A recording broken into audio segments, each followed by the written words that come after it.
Ce message vous est présenté par l'Assemblée chrétienne Le Tabernacle. www.letabernacle.net.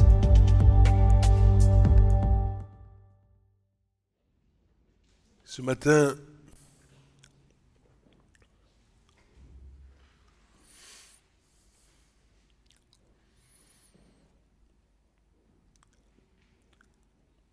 ce message sera un message d'encouragement.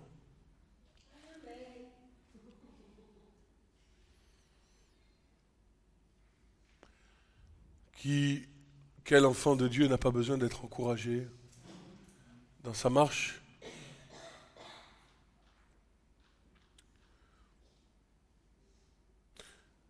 J'entends dans mon entourage parfois cette réflexion, entourage professionnel qui me dit ceci: des gens sont bons et ils n'ont rien, et les méchants, eux, prospèrent à tous égards. Ils ne méritent pas.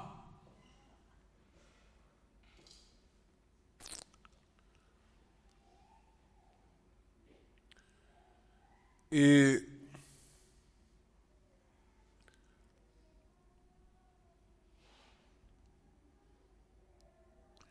le lot du croyant, c'est de marcher dans la confiance avec Dieu. Son lot, c'est contre toutes les épreuves qui peuvent se tenir devant lui, c'est garder la main du Seigneur dans sa main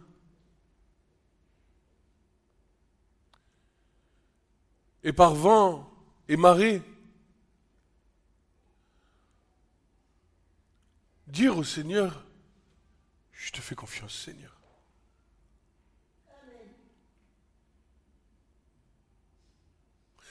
Tu vas avoir des moments dans ta vie où tu vas être dans la prospérité. Tu vas avoir des moments dans ta vie où tu vas être dans la disette. Tu vas avoir moments dans ta vie où tu vas être dans la réjouissance et des moments dans ta vie où tu vas être dans la tristesse. Mais la véritable grâce, c'est que dans chaque moment, chaque instant, chaque respiration, chaque battement de ton cœur, quelle que soit la situation que tu vis,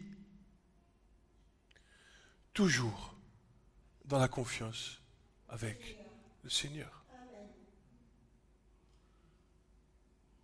Tu es précieux comme la prunelle de ses yeux.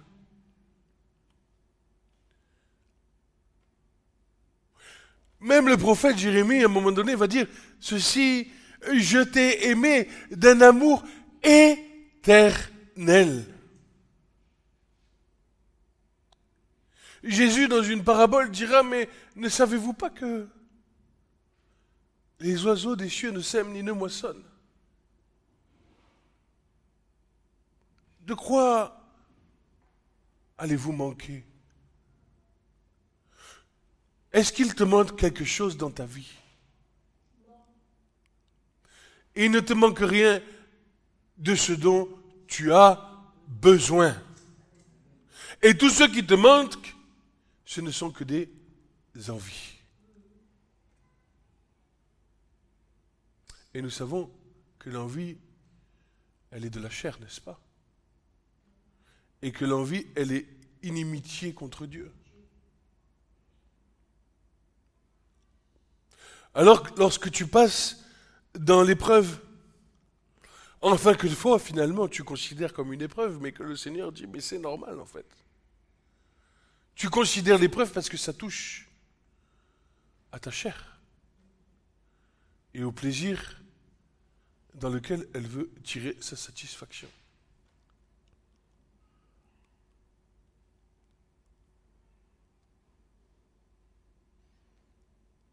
Mais Jésus est juste. Le Seigneur est fidèle. Et lorsqu'il dit par la bouche de Paul: mon Dieu, dans sa grâce, pourvoira à tous vos besoins,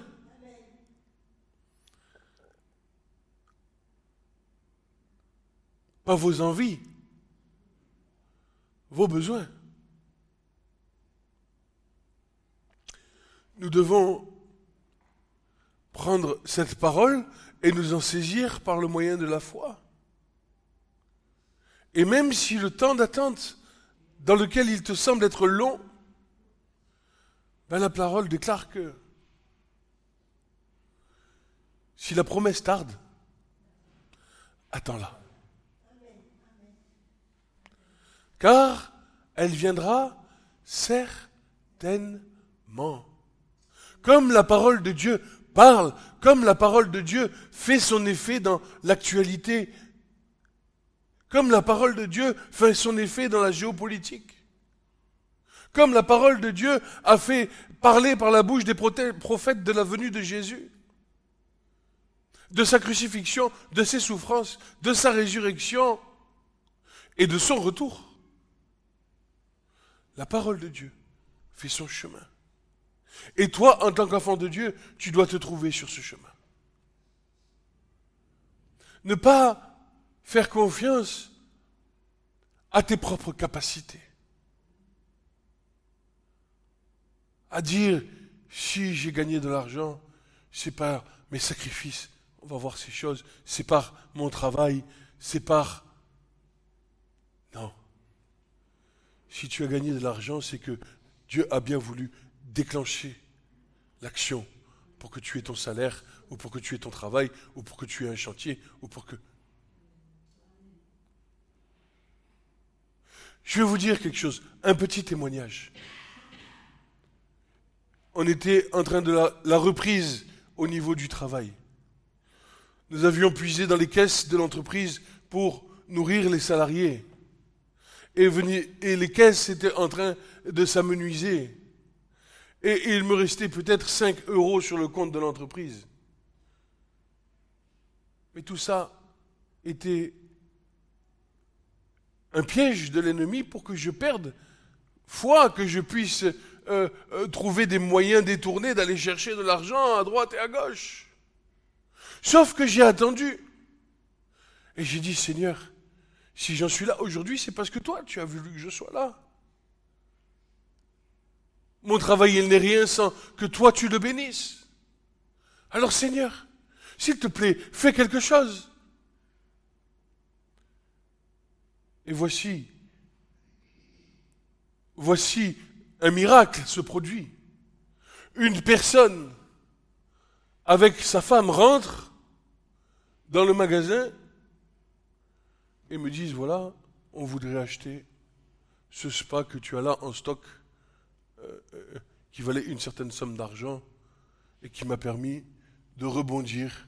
Ça a renfloué le compte de l'entreprise et puis ensuite les choses se sont enchaînées pour que le compte de l'entreprise grandisse. Pas pour que je me serve, mais pour que l'entreprise fonctionne. Voyez, de nulle part, quelqu'un pousse la porte.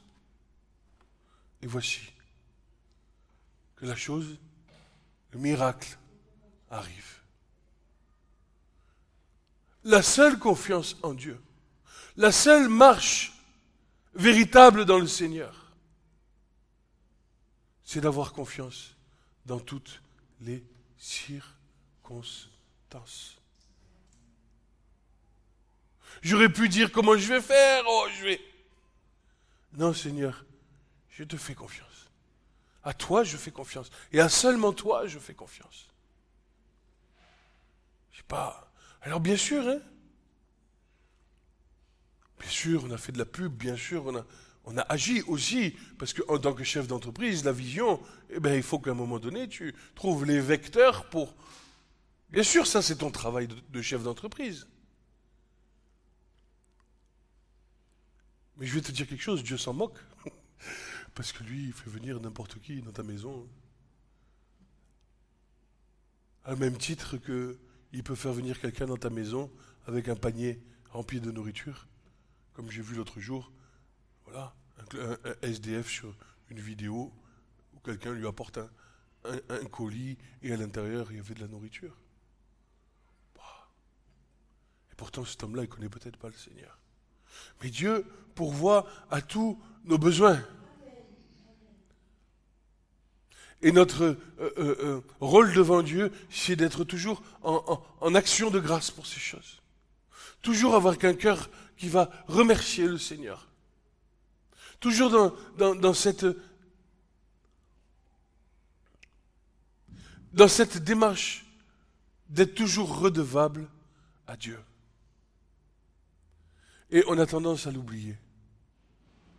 Il est facile aujourd'hui de se dire, mais c'est par mes propres forces, c'est par mes propres actions, c'est parce que j'ai fait ça, c'est parce que j'ai abandonné, parce que... Non, non. Parce que si tu existes, c'est par la grâce de Dieu.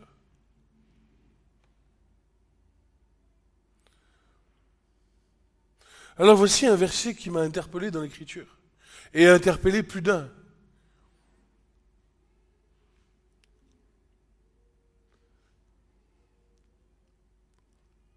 Et ce verset dit ceci, Luc 16, verset 9.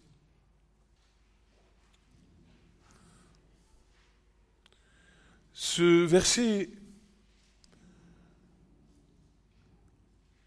s'inscrit dans une parabole.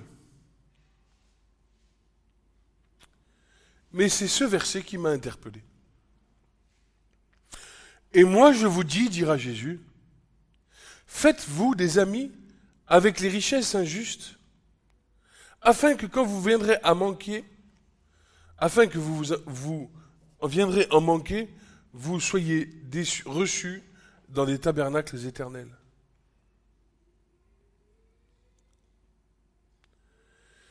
Si nous partons du principe établi en Genèse,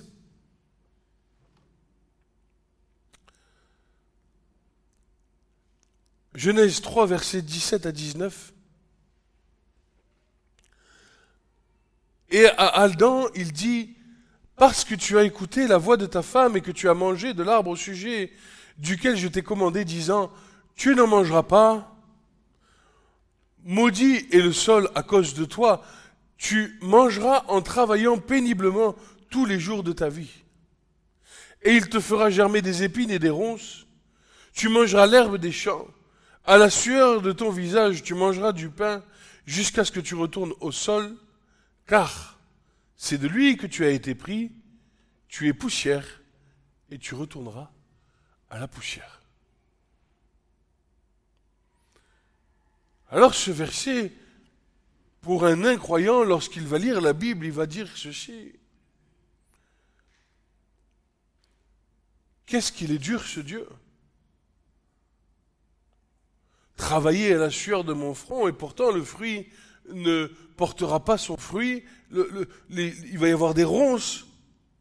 Tu vas manger l'herbe des champs, à la sueur du visage tu mangeras ton pain, jusqu'à ce que tu retournes au sol. C'est donc ça ma vie sur terre. Travailler, naître, grandir, travailler, mourir. Quelle belle vie. Et le diable s'en sert, n'est-ce pas? Puisqu'à côté de ça, il a créé tout ce qui va être les distractions, le spectacle, toutes ces choses qui vont pouvoir sortir l'incroyant, l'injuste, l'impie. Il va le sortir de ce cadre-là et va lui faire croire qu'en fait la vie, c'est l'amusement, c'est toutes ces choses. Et je comprends que l'incroyant puisse plonger dans toutes ces choses. Parce que la vie que nous menons, si elle n'est pas dans le Seigneur, elle est harassante. Mais si tu n'es pas dans le Seigneur, à quoi bon vivre?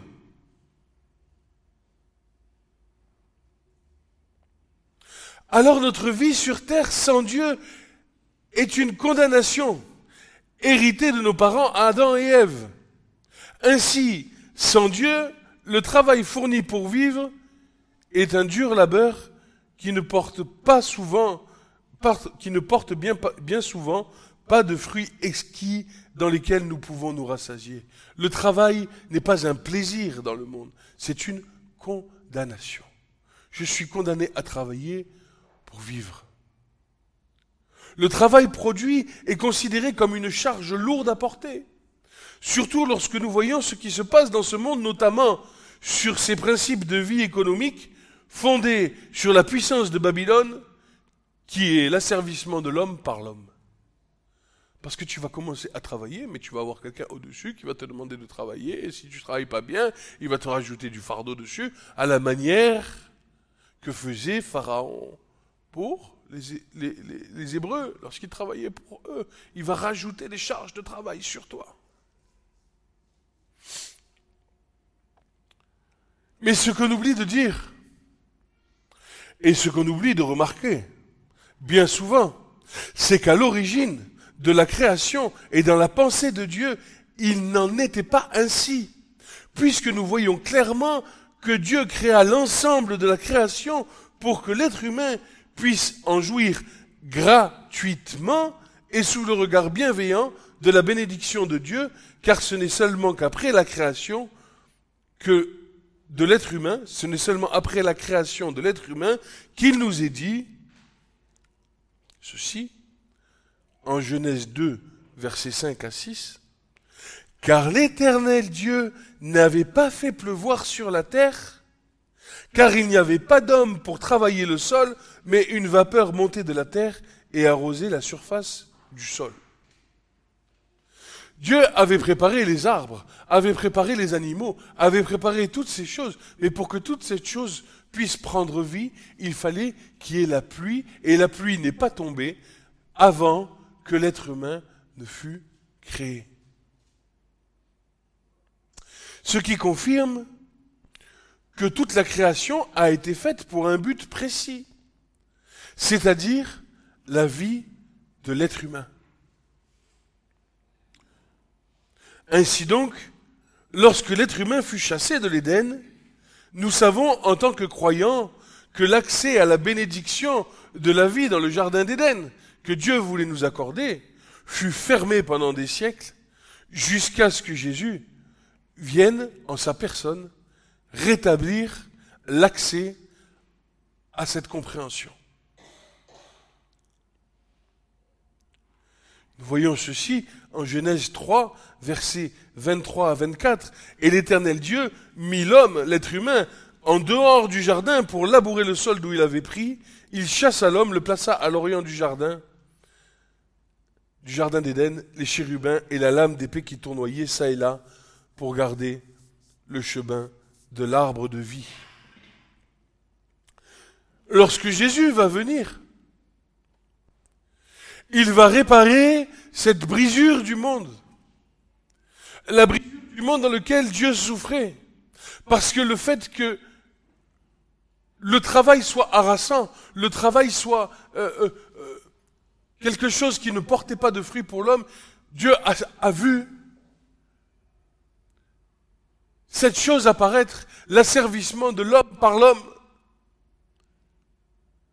Et il fallait que Dieu envoie son Fils sur la croix afin de réparer cette chose. Afin que désormais, l'homme ne vive plus sur le principe de son effort de travail, mais dans la foi en celui qu'il est béni. Et Jésus a déclaré que tout était accompli en rendant son souffle à la croix. Quand il a dit tout est accompli, c'est-à-dire Père, la chose brisée originelle dans l'Éden a été réparée. C'est ce que les Juifs appellent le tikkun olam. Jean 19, 29 nous dit ceci. Il y avait donc là un vase plein de vinaigre. Ils remplirent de vinaigre une éponge et l'ayant mise sur l'hysope, ils lui présentèrent à la bouche. Et quand donc Jésus eut pris le vinaigre, il dit, c'est accompli. Et ayant baissé la tête, il remit son esprit. En effet, l'offrande de sa vie en odeur agréable au Père nous permet désormais par la foi d'avoir accès à nouveau à cet arbre de vie. Cet arbre de vie pour le croyant en Yeshua permet d'appréhender désormais la vie sur terre comme étant nouvelle, car de lui, de Yeshua, procèdent des fruits, les fruits exquis de la grâce. Tout est grâce. Ta vie est grâce, ta respiration est grâce, ta vue est grâce, ton ouïe est grâce, ton goût est grâce, tout ce que tu vis, tout ce que tu es, c'est grâce.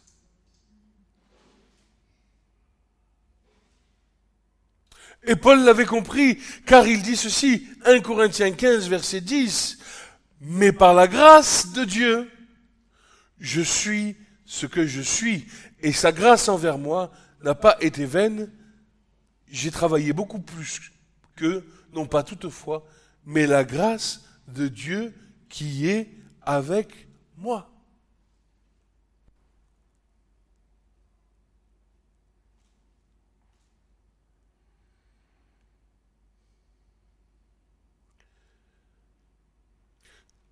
Nous devons savoir, dans la grâce de Dieu, être dans l'abondance et être dans la disette, et pour toutes ces choses, rendre toujours gloire à Dieu. Toujours rendre grâce à Dieu, quelques moments que tu passes. Paul dira ceci aux Philippiens, « Je sais être rassasié. Je sais être aussi dans l'abondance. En toutes choses et à tous égards, je suis enseigné aussi bien à être rassasié qu'avoir faim. Aussi bien en être dans l'abondance que dans les privations. Je puis toutes choses en celui qui me fortifie. Je peux toutes choses en celui qui me fortifie. » Nous devons savoir être dans l'abondance et dans la disette, dans la force et dans la faiblesse, dans la joie et dans la tristesse. C'est la véritable liberté. Quand tu en arrives là, c'est que tu es libre à l'égard de ce monde qui t'avait asservi. Le croyant en Yeshua ne pose plus ses yeux sur la pénibilité du travail, mais considère tout ce qu'il vit comme étant désormais une grâce, une bénédiction dans laquelle Yeshua est mis à la première place, et désormais tout devient grâce. Il est évident que l'homme a toujours à faire sa part, et sa part, c'est la confiance en Jésus-Christ, mais aussi dans le quotidien. Et d'ailleurs, la Torah elle-même nous enseigne ceci. Exode 20, versets 8 à 11.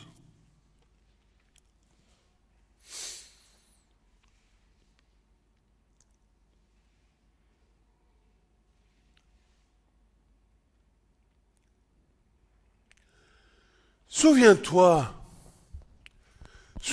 du jour du Shabbat, pour le sanctifier, car 6 jours tu travailleras, et tu feras toute ton œuvre, mais le 7e est un jour de Shabbat, consacré à l'Éternel.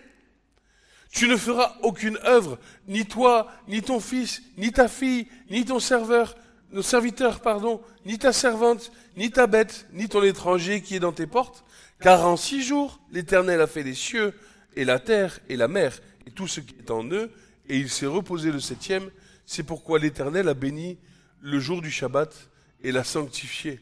Il y avait donc bien un temps dans lequel l'Éternel agissait pour son peuple. Le 7e jour, le peuple devait se reposer de toute son œuvre pour qu'il puisse voir la main de l'Éternel les bénir. Oui, un temps sanctifié, un temps mis à part pour l'Éternel, dans lequel l'Éternel parlait et parle encore aujourd'hui à son peuple. Pour nous, les croyants en Jésus-Christ, Yeshua, nous avons compris en dehors du fait que ce jour est un jour de réjouissance exclusivement réservé à son peuple. Comme toutes les autres fêtes données à Israël d'ailleurs, la portée prophétique accomplie est bien plus grande. Car en effet, si pour Israël, un jour de repos fut institué par semaine pour qu'il soit béni dans cette journée, Yeshua est venu instituer un Shabbat de repos quotidien. Que cela soit pour nous, pour tous nos besoins, qu'ils soient financiers, qu'ils soient de la santé, du manger, du boire, du gîte et du couvert, mais aussi tout ce qui peut incomber à nos vies, désormais tout est grâce et devient un sujet de louange et notre relation avec Dieu se renforce dans la confiance et la relation avec le Seigneur grandit.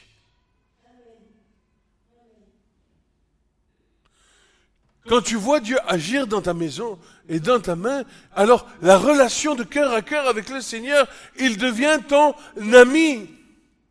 Pas ton pote, mais ton ami. Et l'ami aime en tout temps, n'est-ce pas? Dans les bons et dans les mauvais moments.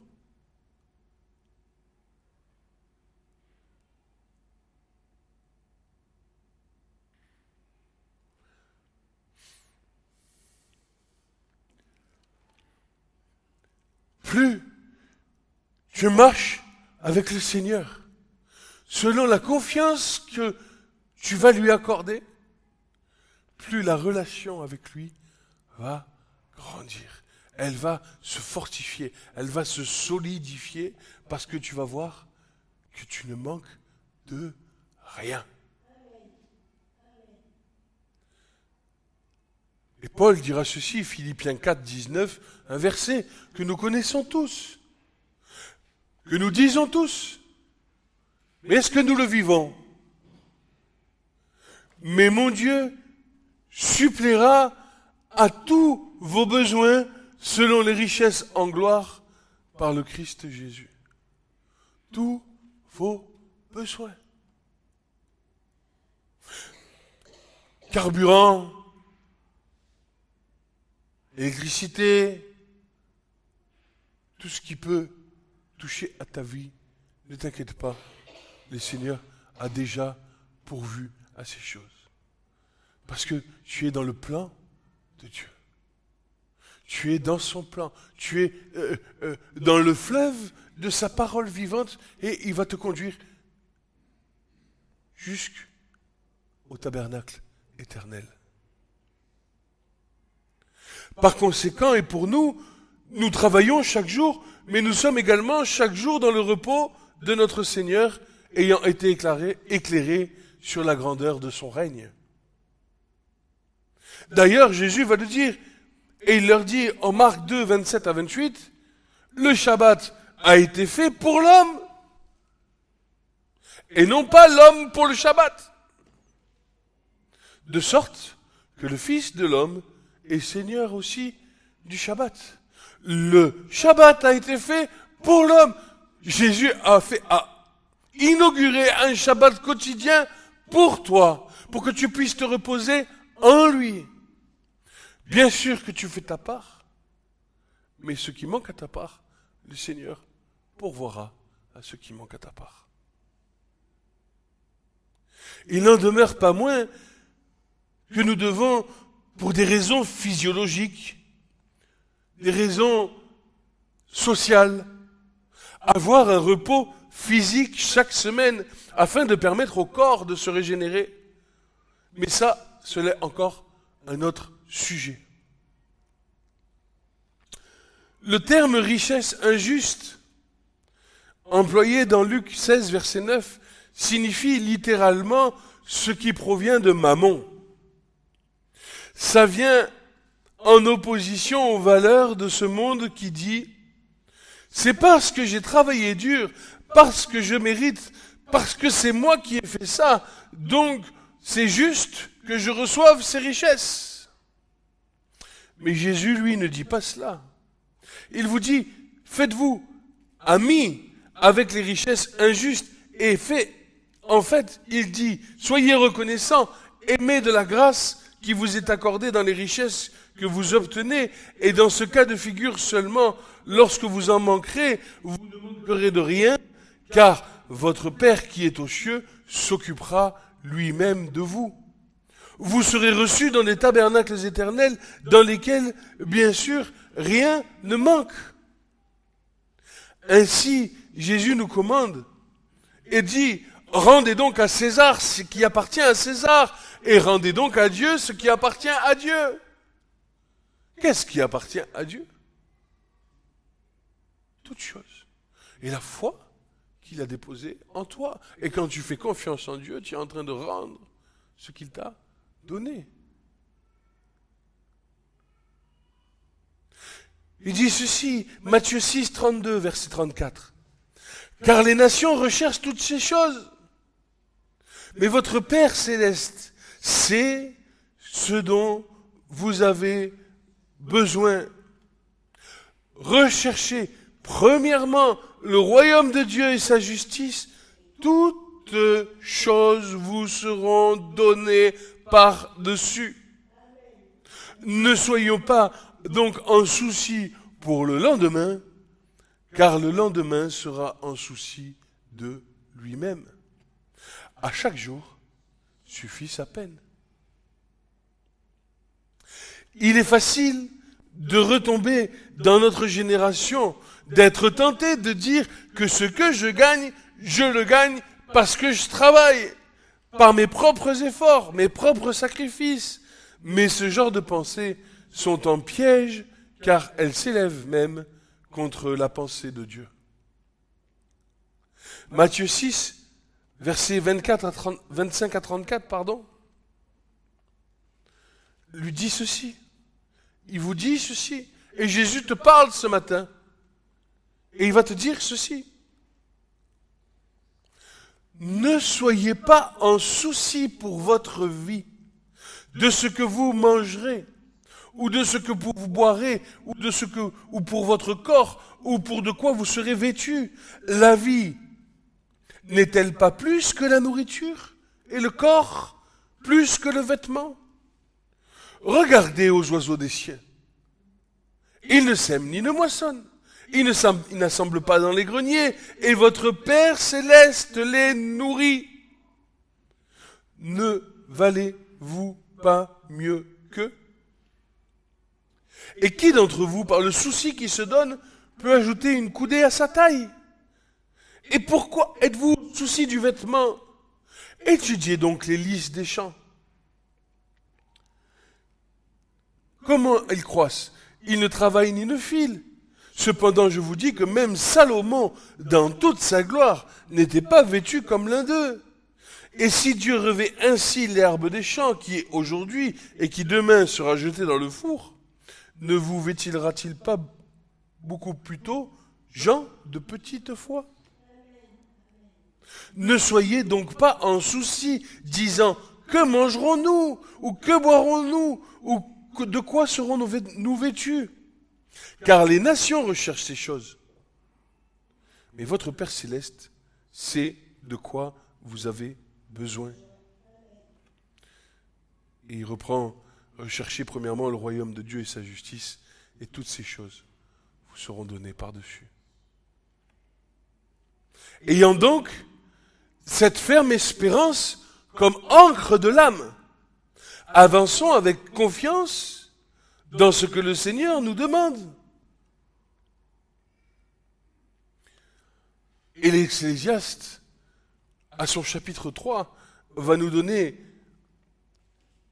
expliquer qu'il y a des temps dans la vie que nous menons. Il y a des temps. Et les temps que nous vivons, c'est ceci. L'Ecclésiaste au chapitre 3 dit ceci. Il y a une saison pour tout, un temps pour toute affaire sous les cieux, un temps pour naître, un temps pour mourir, un temps de planter, un temps d'arracher ce qui est planté, un temps de tuer, un temps de guérir, un temps de démolir, un temps de bâtir, un temps de pleurer, un temps de rire, un temps de se lamenter, un temps de sauter de joie, un temps de jeter des pierres, un temps d'amasser les pierres, un temps d'embrasser, un temps de s'éloigner des embrassements, un temps de chercher, un temps de perdre, Un temps de garder, un temps de jeter, un temps de déchirer, un temps de coudre, un temps de se taire, un temps de parler. Un temps d'aimer, un temps de haïr, un temps de guerre, un temps de paix. Peut-être que pour toi, qui passe par l'épreuve, c'est le temps de chercher, peut-être. Peut-être c'est le temps de chercher le Seigneur. Peut-être c'est le temps de se reposer. Peut-être c'est le temps. Mais dans chaque temps, Dieu te dit, ne sois pas en souci pour ton lendemain. Ecclésiaste dit ceci encore. Celui qui agit, quel profit a-t-il à celui qui travaille, à ce à quoi il travaille, pardon. J'ai vu l'occupation que Dieu a donnée aux fils des hommes pour s'y fatiguer. Il a fait toutes choses belles en son temps. Il a mis la pensée de l'éternité dans leur cœur, de sorte que l'homme ne peut la comprendre depuis le commencement jusqu'à la fin. L'œuvre de Dieu a faite. J'ai connu qu'il n'y a rien de bon pour eux, sauf de se réjouir et de se faire du bien pendant leur vie, et aussi que tout homme mange et boive et jouisse du bien-être dans tout son travail. C'est cela grâce à leurs efforts? Non. C'est cela un don de Dieu. J'ai connu que tout ce que Dieu fait subsiste à toujours. Il n'y a rien à ajouter, il n'y a rien à retrancher. Dieu le fait afin que devant lui, on craigne. Ce qui a déjà été fait, ce qui est à venir et ce qui est arrivé, Dieu ramène, et Dieu ramène ce qui est déjà passé. J'ai encore vu sous le soleil que dans le lieu du jugement, là il y avait la méchanceté, et qu'en le lieu de la justice, là aussi il y avait la méchanceté. J'ai dit en mon cœur, Dieu jugera le juste et le méchant, car il y a un temps pour toute affaire et un temps pour toute œuvre. J'ai dit en mon cœur, quant aux fils des hommes, il en est saisi, il en est ainsi, pour que Dieu les éprouve, et qu'ils voient eux-mêmes qu'ils ne sont que des bêtes. Car ce qui arrive aux fils des hommes est aussi arrivé aux bêtes. Il y a pour tous un même sort, comme celle-ci meurt, ainsi meurt celui-là. Et tous ont même souffle. Et l'homme n'a point d'avantage sur la bête, car tout est vanité. Tout va dans le même lieu, tout est poussière, tout retourne à la poussière. Qui est-ce qui connaît le Fils? Qu'est-ce qui connaît l'esprit des fils des hommes? Celui-ci monte-t-il en haut, et l'esprit de la bête descend-il en bas dans la terre? Et j'ai vu qu'il n'y a rien de mieux que ceci, que l'homme se réjouisse dans ce qu'il fait, car c'est là sa part, qui l'amènera pour voir ce qui sera après lui. Écoute, tu vas t'arraser à avoir un travail, à vouloir gagner la gloire des hommes, mais au bout, tu n'es que poussière. Tous les efforts que tu vas faire, les sacrifices dans ta famille, de partir de droite et de gauche à l'étranger, de faire de l'export, de faire des choses où tu vas te retrouver à gagner, certes, peut-être, beaucoup d'argent qu'il va falloir que tu apprennes à gérer, parce que sinon tu vas te retrouver à la rue. Tout ce que ce monde peut t'expliquer en te disant que les postes de travail aujourd'hui ont plus d'importance que ta famille. Tout ça, tu vas arriver à la fin de ta vie, comme j'en ai rencontré encore aujourd'hui, et qui me disent ceci, des gens qui sont à la retraite, et qui me disent, tu sais, Julien, j'ai travaillé toute ma vie, j'ai pas vu ma femme, j'ai pas vu mes enfants, je les ai pas vus grandir, j'étais toujours à droite, toujours de gauche, j'ai gagné de l'argent, mais regarde encore aujourd'hui, je suis obligé de travailler, parce que l'argent que j'ai gagné, j'en ai pas assez pour subvenir à mes besoins. Et alors que tout ça n'est que vanité. Tandis que la position de l'enfant de Dieu qui marche avec le Seigneur, puisqu'il est toujours en train de rendre gloire à Dieu, en disant merci Seigneur pour toutes ces choses. Et le Seigneur pourvoit à tous tes besoins. qu'est-ce que tu te casses la tête? Bien sûr, tu raisonnes, tu dis, tu vois, nous on a 8 enfants avec mon épouse, et on se dit, il faudrait peut-être, je me dis, il faudrait peut-être leur laisser quelque chose, un héritage, une maison, peut-être quelque chose, peut-être construire quelque chose. Mais ça, c'est ma chair qui résonne, car je sais que si je ferme les yeux sur cette terre, le Seigneur continuera l'œuvre avec mes enfants, et c'est lui, à nouveau, qui prendra le relais, parce que lui est éternel, n'est-ce pas? Et c'est lui qui pourvoira à tous leurs besoins. Car avant d'être mes enfants, ce sont ses enfants. Notre rôle, c'est pas tant de leur construire un héritage sur cette terre. Notre rôle, c'est de leur construire un héritage spirituel. Un tremblement de terre, tu perds tout. Une inondation, tu perds tout.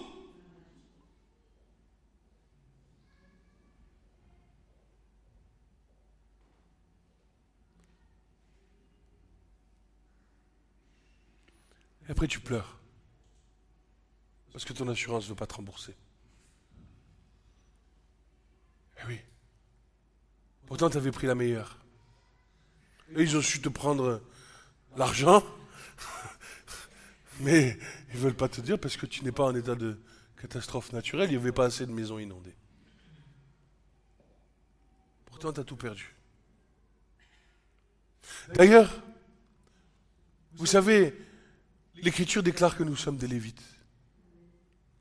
Et les Lévites, ils n'avaient pas d'endroit où vivre. Ils n'avaient pas d'héritage, pas de part dans cette terre. Et vous savez pourquoi? Parce que l'Éternel était leur héritage, leur part particulière.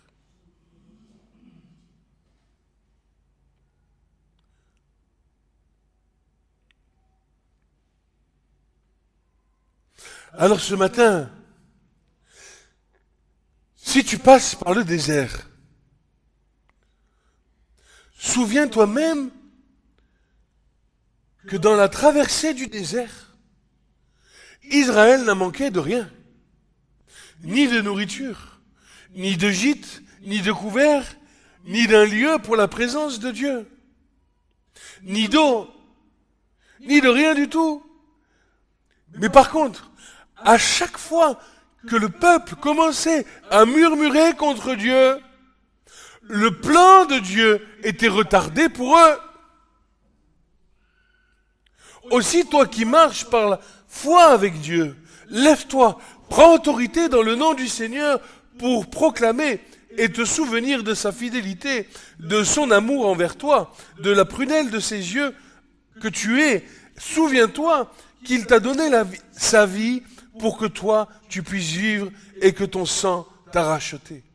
Que son sang t'a racheté, pardon. Ne crains pas. Et foi en l'Éternel ton Dieu qui te délivre du pays de la servitude. Ne te laisse pas détourner du pays de la promesse, où coule le lait et le miel en abondance, que l'Éternel veut t'accorder. Ne crains pas des ennemis qui sont devant toi, car Yeshua nous a donné la puissance de marcher sur tous les serpents et sur tous les scorpions et sur toutes les autorités qui peuvent se présenter devant toi. Peut-être ne sais-tu pas ce que tu dois faire pendant ce temps de désert. Alors laisse-moi te dire ce matin que seul le torrent du fleuve de vie te fera entrer dans le tabernacle éternel.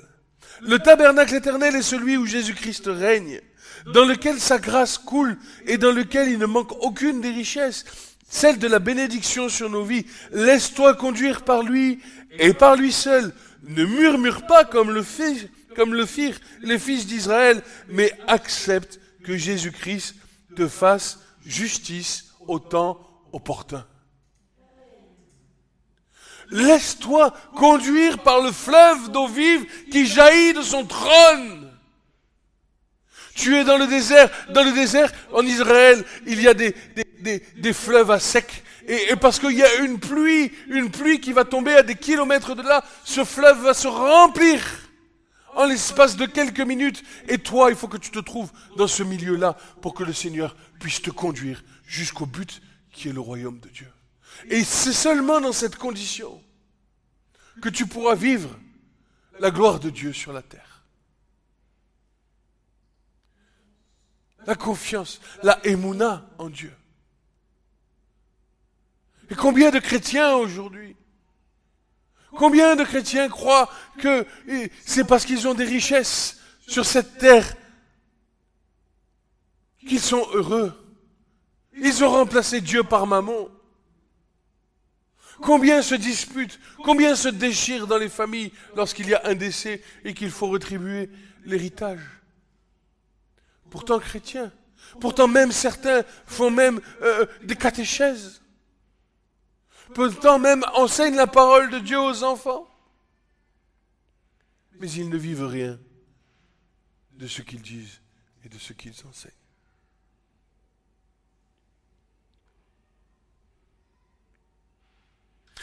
Un autre aspect, c'est ton service. L'appel que Dieu a mis sur ta vie pour le servir ne pourra s'accomplir qu'une fois que tu vivras pleinement dans la grâce de Dieu, pleinement dans la confiance en Dieu, pleinement conduit par Dieu. Parce que l'appel, parce que ton service ne va pas être un service où tu vas être sur un fleuve long et tranquille. Ça va être semé d'embûches, semé d'épreuves, semé de difficultés, semé... Mais parce que tu auras expérimenté la confiance en Dieu et que tu seras sur le bateau que Jésus est en train de conduire et qu'il calme les flots de la mer. Parce que tu seras sur ce bateau. Alors tu seras capable de servir réellement Dieu. Parce que si demain le Seigneur te dit, lève-toi, quitte ton travail, pars. Laisse tes enfants, ta femme. Pas ta femme, parce qu'il faut qu'on serve ensemble. Mais laisse tes enfants. Qu'est-ce que tu vas faire? Tu vas dire, et mon travail, et ma maison, et ma voiture, et mon chien, et mon chat, et mon lapin. Qu'est-ce que j'en fais de tout ça?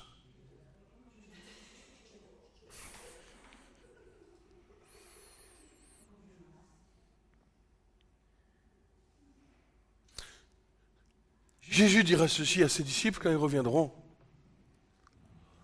Quand il va envoyer ses disciples pour aller annoncer la bonne nouvelle aux brebis perdues de la maison d'Israël. Ils vont revenir, ils vont leur dire ceci. Avez-vous manqué de quelque chose? Avez-vous manqué de quelque chose? Non, rien, Seigneur.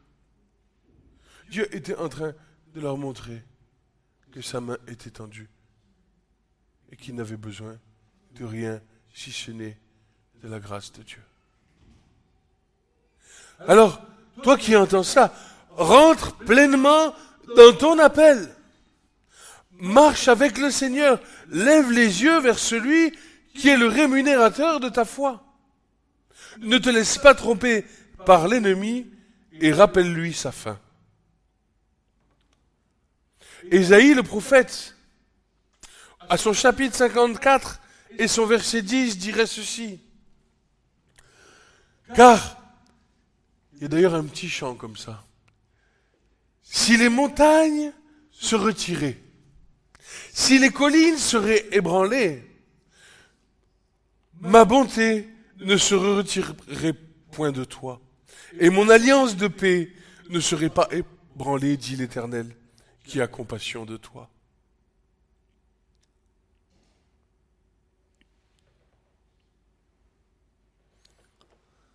Voilà. Le Seigneur veut nous apprendre à marcher pleinement dans sa confiance.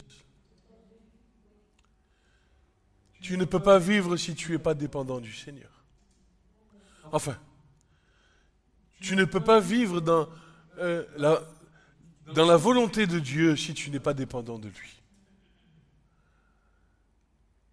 Bien sûr qu'on a tous notre instinct humain qui est là et qui vient mettre sa graine.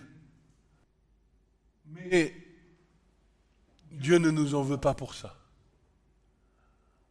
Au contraire, il a compassion de nous. Au contraire, il pourvoit à tous nos besoins. Voilà. Voilà, soyez bénis, vous qui entendez ces paroles ce matin. Et que le Dieu de grâce puisse vraiment nous faire comprendre que nous sommes dans ses mains. Et des instruments utiles pour le corps et pour l'avancement de son royaume sur la terre.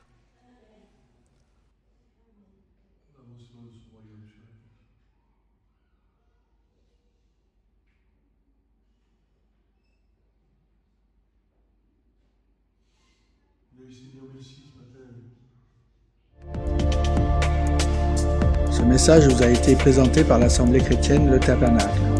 www.letabernacle.net